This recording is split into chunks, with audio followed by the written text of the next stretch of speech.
Picture a world where language is not just about communication, but also about playing a game.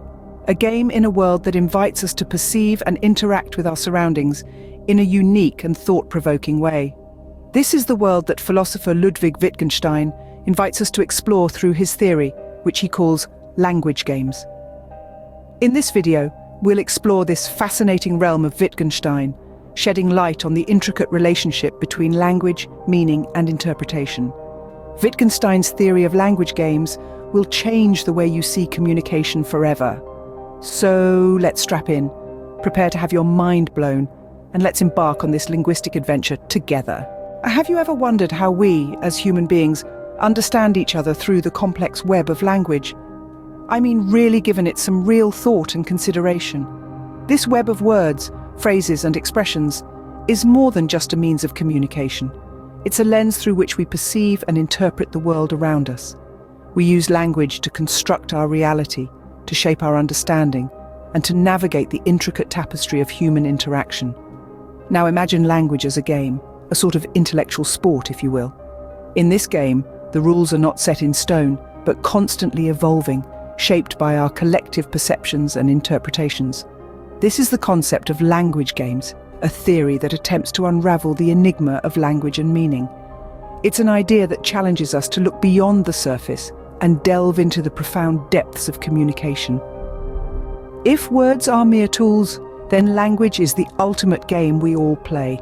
Imagine our daily conversations as games, not games of chance or skill, but games of language. Language games, a concept coined by philosopher Ludwig Wittgenstein, is a fascinating way to frame how we communicate. Each conversation, each interaction, is a unique game with its own set of rules. These rules dictate how we use language, the meaning of words, and the context in which they are used. Let's take the word game itself. In one context, it might refer to a playful competition, like football or chess. In another, it could mean a type of wild animal hunted for sport. Or, in a more abstract sense, to game a system means to manipulate it for personal gain. So you see, the word game doesn't have a single, fixed meaning. Its significance shifts and morphs according to the language game we're in. But language games aren't just about words. They encompass the entire spectrum of our communicative practices. From the sighs we heave to the innuendos we flirt with, from the scientific jargon we spout to the slang we sling, each is its own unique language game with its own rules and nuances. And here's the twist. The game of language is not about winning or losing. There's no grand prize for the most eloquent speaker or the most extensive vocabulary.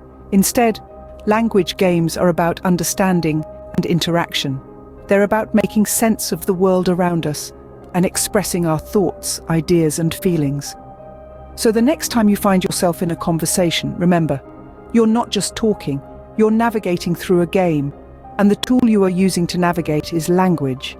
You're choosing your words, framing your thoughts, and interpreting the words of others, all in the pursuit of mutual understanding. Because at the end of the day, language is a tool for connection. It's a bridge that spans the chasm between minds, allowing us to share in the human experience. And in this grand arena of life, we are all players in the game of language. Ludwig Wittgenstein, a philosopher of the 20th century, proposed this idea of language games. Now imagine language as a game, not in the sense of something trivial or frivolous, but as an activity governed by rules. Wittgenstein conceived language as such, a game with its own set of rules. Wittgenstein's philosophy on language games is quite intriguing.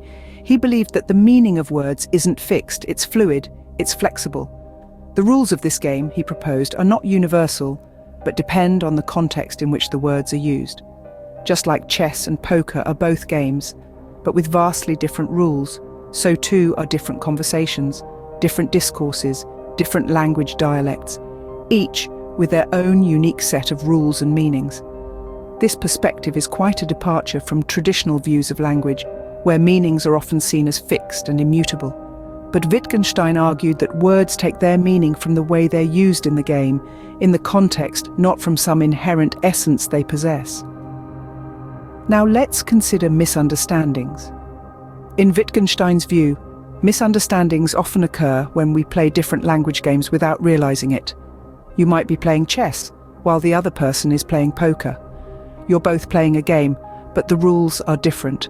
The words you use, the moves you make, they all mean different things in your respective games. And because of these different rules, misunderstandings arise.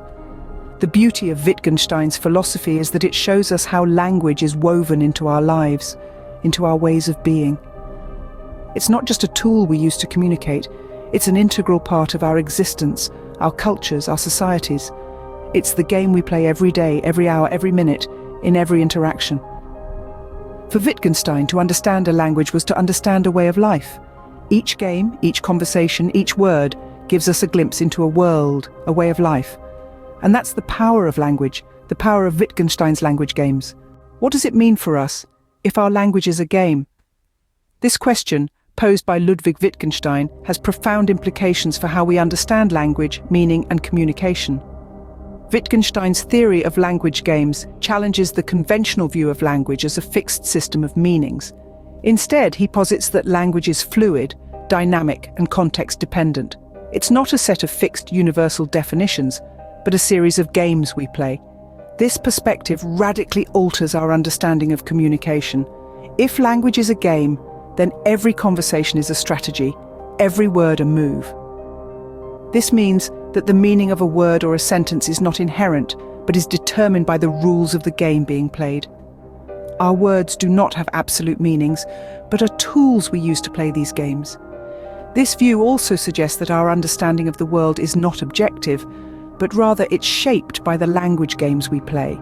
We don't merely describe the world with our words, we actively construct it. This idea, controversial as it may be, forces us to confront the fact that our perception of reality is deeply intertwined with the language we use to describe it. But what about truth?